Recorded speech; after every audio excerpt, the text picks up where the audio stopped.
You don't want to wait years to manifest. And you also don't want to be a year from now wishing you had started this sooner. You want to start today. You want to manifest tomorrow. I'm with you on that. The problem is that most people are manifesting from a position of waiting. And that is not the type of identity that produces fast change. It only produces frustration and more waiting. So today we're running a 24-hour experiment to take you from waiting energy to creating energy, because it is shifting your identity into someone who can receive your manifestation that most people wish they had done a lot sooner. Because there are two types of manifestors. The one who thinks reality is happening to them, and the ones who know their state is creating it. So for the next 24 hours, the rule is that we're not looking at the evidence of our senses as an indication if whether or not our manifestation is coming. For 24 hours, we are operating as the person who knows it's coming. In this video, we are going to address the gap we feel between being someone who is waiting and someone who's creating, and the 4-step 24-hour protocol to help you get there. Hi, my name is Allison, and I am here to help you create the reality you desire to experience. And if this video resonates with you, I would so greatly appreciate a like or a hype. And if you subscribe, I promise to continue to bring you self-centered manifestation practices to develop the inner authority, not wishful thinking, to transition your life into a reality you decide upon. Okay, let me start with a story that will get us over this little hill we need to climb so you can truly shift your narrative in 24 hours. When my daughter was a toddler, she wasn't very rowdy, so she didn't get hurt very often. So when she would fall and scrape her knee, it was really shocking to her. She would feel the sting, I shouldn't laugh. She would feel the sting and see blood on her knee, and she would completely break down.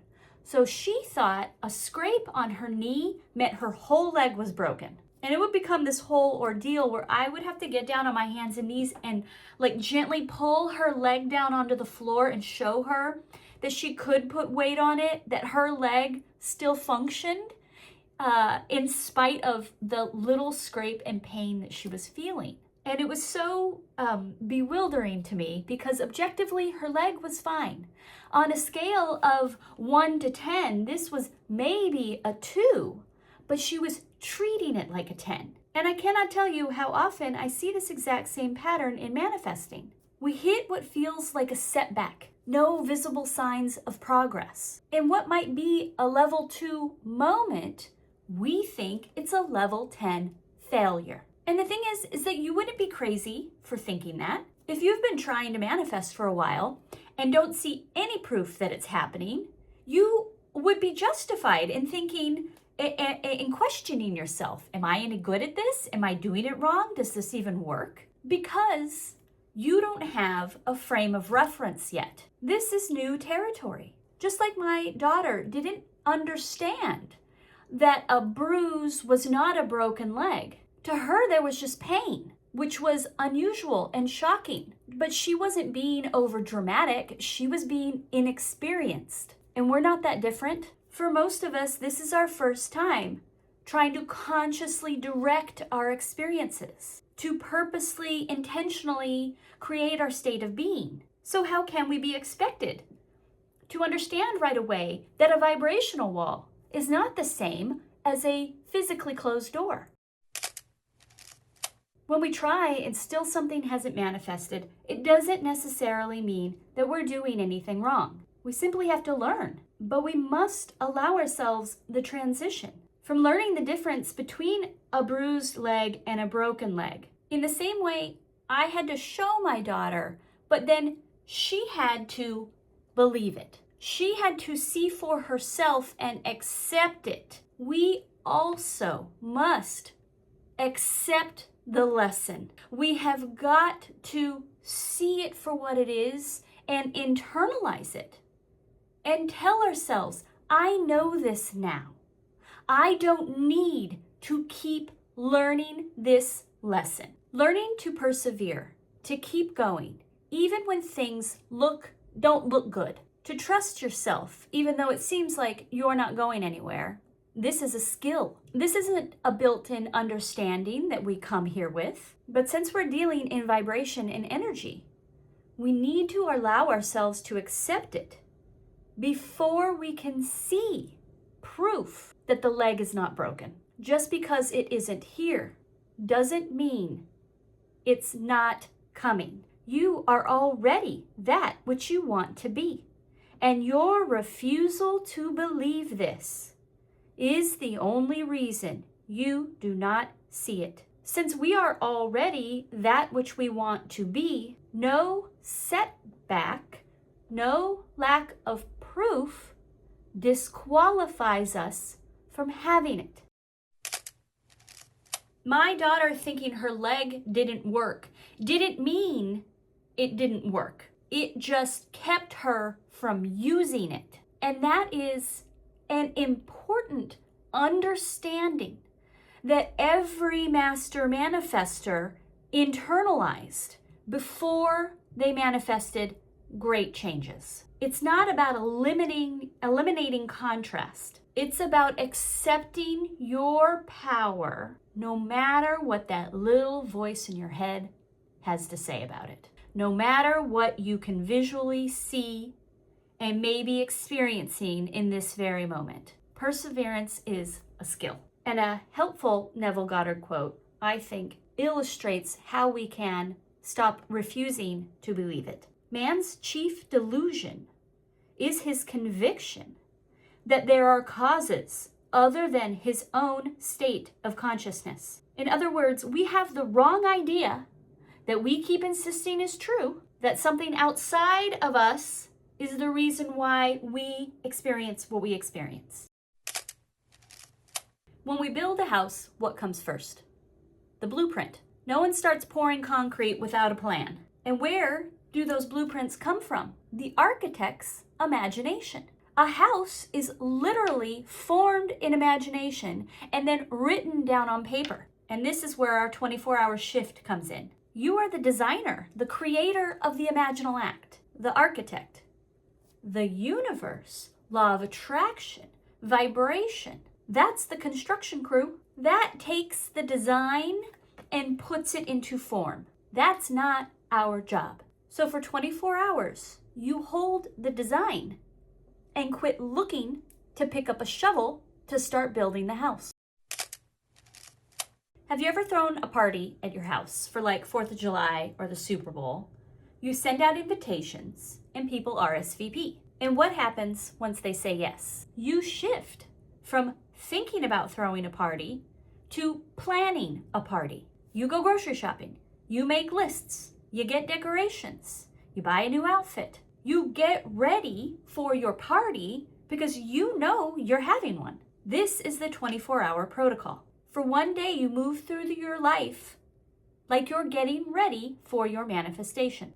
It's not about convincing anything to show up. You're simply holding the energy of the end result that you know is happening. We're creating the state that aligns and holding it steady enough so that the physical reality can unfold. This is going to feel unnatural at first, and that's how you know you're shifting your identity. Step 1, create the space for it to arrive. This can take any form that you feel the most comfortable with.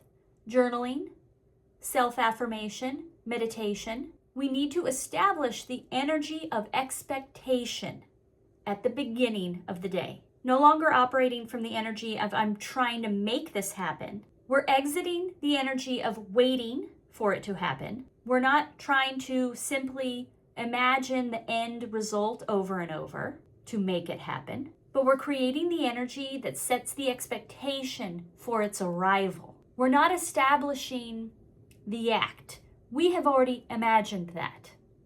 What we are doing is creating the energy that is ready to receive it. If I already know this is unfolding, what am I focused on today? If it were arriving soon, what would I naturally be feeling?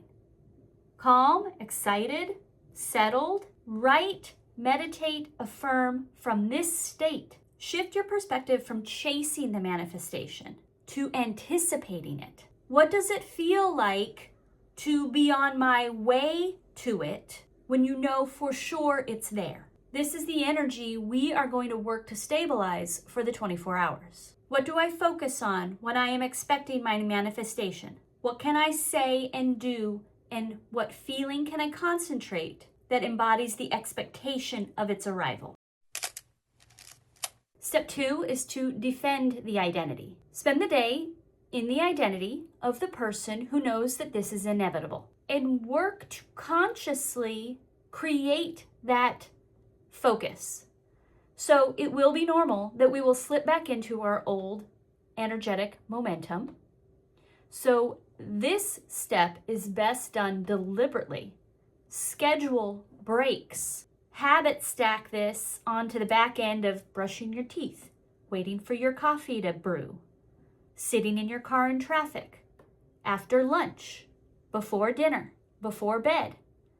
Write it down. Create the firm appointment with yourself. A timeout of your typical day, your normal momentum, energetic flow, so that you can take time to re-stabilize yourself in this energy of expectation as the identity of someone who expects their manifestation to unfold soon. Engage in small behaviors that reinforce this feeling. Find something to affirm or remind yourself, a momentum or something to touch or feel to trigger back that feeling of expectation and knowing. This is not about pretending.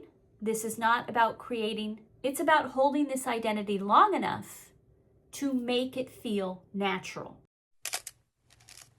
Step 3, housekeeping. If you were hosting a party, you'd clean your house.